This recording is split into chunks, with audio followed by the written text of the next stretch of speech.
When people talk about movies and TV shows, they talk about the plot, the character, and the interactions. What they don't talk about are the emotional impact it has on us and the life lessons you can learn from it. Now, there was a dispute about the point when Tony Stark becomes Iron Man. Now, some say it's when he builds his armor for the first time. Some say it's when he puts on the armor for the first time. Others say it's when he gets captured. And there's another group that says Tony Stark becomes Iron Man when he gets that implant in his heart. I say there's a specific moment you can point to that shows that he is Iron Man. But before we proceed, I just want to say major spoilers up ahead. You've been warned. This movie is 12 years old. Now, billionaire genius Tony Stark is a playboy who was captured and forced to create his greatest weapon for terrorists. Now, during the capture, he was injured and required heart surgery. The doctor who saved him, named Yinsen, was also a prisoner. He encased Tony's heart in an electromagnet that kept his heart from getting shrapnel penetrated into it. Now, Tony builds a mini arc reactor that not only keeps the shrapnel from penetrating his heart, but it also generates power.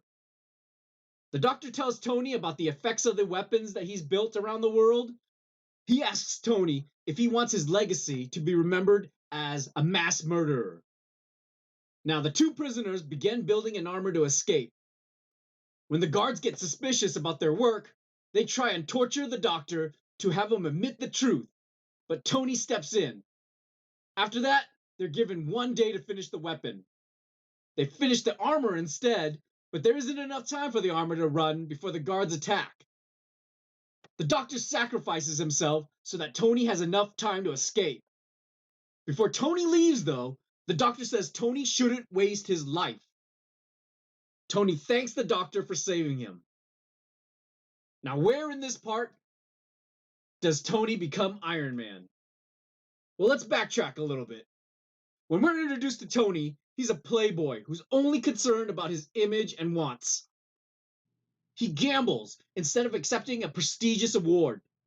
He calls his car the Fun V instead of the Humdrum V. He ensures the string of women he's been in is known. His personal interactions are very impersonal. His tone is abrupt and his words are concise. And when he talks to almost everyone, he makes limited eye contact, unless he's seducing the woman or specifically talking to Pepper Potts, his assistant. His emotional expressions are limited, and we assume this because his face rarely changes from the focused and furrowed brows to the emotional reactions that are very brief. He expects his close friends to take care of him, such as when Rhodey gets an award for him, or when Pepper gets him onto a plane that he's supposed to be on. He believes he is the hero of freedom, stating that if it wasn't for peace, he'd be out of a job. He tells people that keeping the peace means being the stronger military force. Thus, because he's making the most destructive weapon for America, he's fighting for freedom and keeping America safe. Now, the foundation of Tony's values are that he believes he can control everything. If not, he will find a solution for it. We see this when he seduces a reporter who's initially angry with him. He has to take control over her to seduce her. And once he knows he has control, he lets her go the next day. We also see it when he's fixing his car. He has to know exactly what the problem is and fix it. We see it in Afghanistan when he gets his own jet and he has to say the jet shouldn't leave without him because it has his name on it. He also forgets Pepper's birthday, but in his mind he takes control over it and says that it's his gift to her. And when he's on the plane and Rhodey doesn't want to drink, he convinces him to drink anyways. Finally, when he's in Afghanistan and he blows up his missile, he has to stand in front of the explosion, thinking he has control over the explosive power of his missile. So much so that he doesn't even look at it, but he gets surprised when it knocks him over. Now, His values and beliefs are directly challenged when he's captured. The first challenge to his beliefs comes when he's attacked, and the missile that attacks him is branded with Stark. When his captors meet him for the first time, he also notices that they're using his weapons. The captors tell him, through translation from Yinsen, that he is the largest mass murderer in history.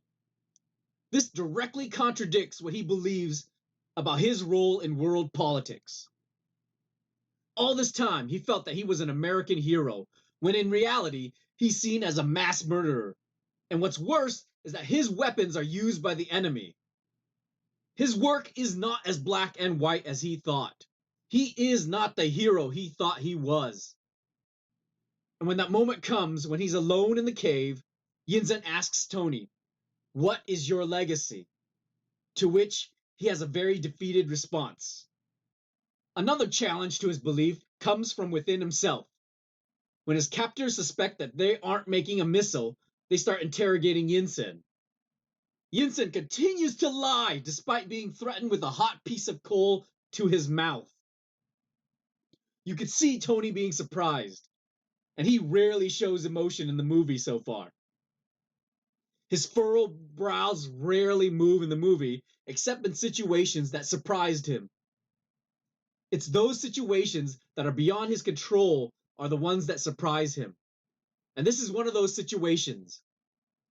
With the guards ready to kill on command, threatening a man who has defended Tony and has saved his life. Tony has to make a choice: defend himself or stand up for another.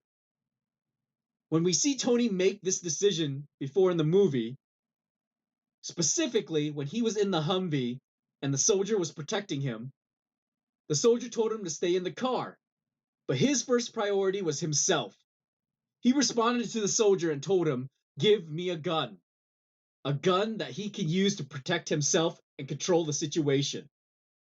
This time in the cave, though, he has to make a similar decision. Yinsen has already saved his life once. Now, he's risking his life to save him again. Tony has the opportunity to watch out for himself and let the captors torture the doctor. You see Tony clenching his fist as he struggles with the decision to what to do. Stepping in for this man would mean to think about someone else besides himself. Tony realizes he might die if he interferes, but doing so would save Yinsen's life. First off, I want to say Robert Downey Jr.'s acting is amazing in this. He's got the tiny body movements that are required to communicate to us what he's feeling inside and what he wants us to know. That is phenomenal. Now, back to the story. Tony is about control. He can't let go of control of situations. You even see it later when he tells Yinsen, "Stick to the plan." The guards are about to torture this man, and their guns are aimed at Tony. It's part of his personality to take control. He does the one thing he can do, and that's step in and make the sacrifice necessary to save Yinsen. He's no longer allowing others to take care of him, but actively taking care of others. He's no longer the man who creates weapons for profit, but steps in to protect others. The realization that he can have a great impact on people's lives is the emotional maturity that changes everything he believes. That's what makes a hero, and that is what makes Iron Man. So how are we able to see this character change? What is it about Tony that made us not only see his character change, but feel it as well? Well, right after Tony steps in for Yinsen, his eyes continue to stay focused, but the bottom of his face starts changing. Instead of the loose jaw and opened mouth and few minor sneers, we get a firm, tight lip, showing us focus when he purses his lips. We even see a change of clothes, where instead of the loose, ragged jacket and top, we have a tank top that reveals his muscles, clenched for battle. This expression of character change shows us how one man can change not only himself, but the course of the entire Marvel Cinematic Universe. This is the moment that makes him Iron Man. This is the moment that, as Obadiah says later, Tony never comes back. Someone else comes back because Iron Man is born. Tony is a logical thinker whose selfish needs and wants for control takes front seat to other people and their emotional needs. There was nothing to challenge this belief until he was captured and exposed to how the world sees him. Yinsen questions what Tony wants his legacy to be, which he summarizes that Tony is a man with everything and with nothing.